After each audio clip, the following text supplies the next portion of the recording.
I know you're tired to hear the Varroa mites are the #1 enemy of honeybees. Nothing has changing on that. With all the viruses they transmit to honeybees, they are still the #1 problem. However, there are other ways to hurt honeybees from the inside the hive that you might be guilty of yourself. If you're new here, I'm Dr. Umberto Boncristiani and this is InsideTheHive.tv, the show that takes you into the world of bees. If you like bees, please consider subscribing.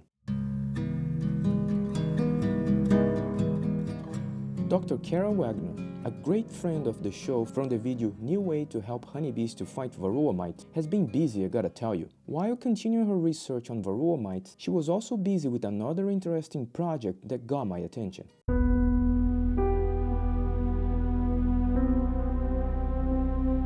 Many stressors of honeybee health are the consequences of modern beekeeping practices. For example, the use and accumulation of miticides, the harmful stress caused by honeybee transportation for pollination, and poor nutrition, just to give you a few examples. While some major stressors might be difficult to avoid, other harmful beekeeping practices could be readily changed.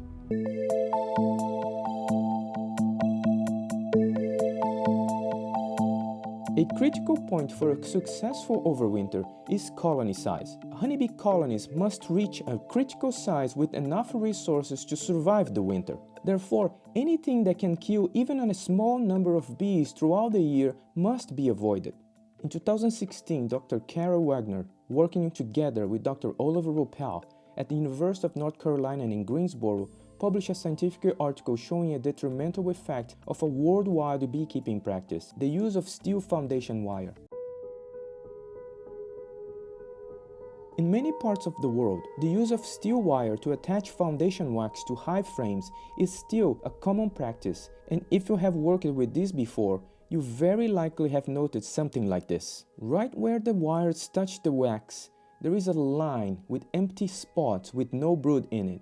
I clearly remember these weird lines back in the day building my own frames. Dr. Kara hypothesized that the steel wires negatively affect the brood health. She predicted that brood cells overlapping wires was incorporating metals from the wires into their tissues, causing health issues and making nurse bees remove them using hygienic behavior. To test her hypothesis, she collected brood from cells overlapping with the steel wire and also brood from neighbor cells that never enter in contact with the wire, and send them to the laboratory to measure trace elements.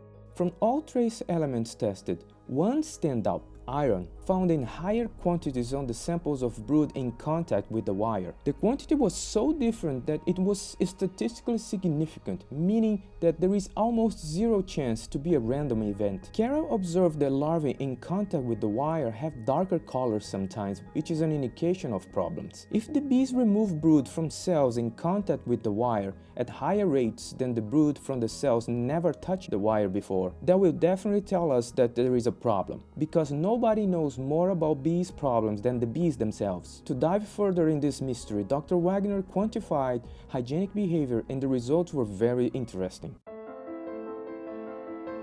On all colonies tested, the rate of brood removed from cells in contact with the wire, represented in black bars here, was much higher than the neighbor cells that never touched the wires, represented in gray bars here. In one colony, the removal was so high that almost reached 100%. So, with these results, it became clear that the wire is having a detrimental effect on the health of the bees in contact with the wire, and therefore affecting the size, population, and resource of the colony throughout the year. Every time the queen lay an egg on wax cells in contact with the wire, bees will spend energy caring for that brood, which will be eliminated later on, consequently becoming a constant waste of energy for the colony. Let's do a simple math here. Based on the photos provided by Dr. Kara, I could count around 400 bees per frame, both sides, removed. Now let's take a 5 frame of brood per colony for our calculation. This is 2000 bees per hive per brood cycle of 22 days. You can see where I'm going with this. The number of bee loss per year can be significant and could indeed be the differential for a colony to be ready for overwintering or not.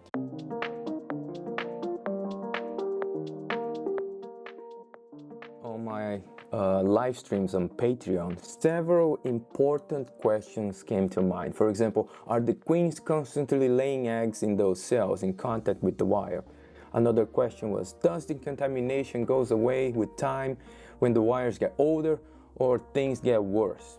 That's a very interesting question. Another question was, are the wires influencing the heat regulation of those cells? So can the bees, the worker bees, the nurse bees, keep the right temperature to raise those brood in those cells? Very interesting question.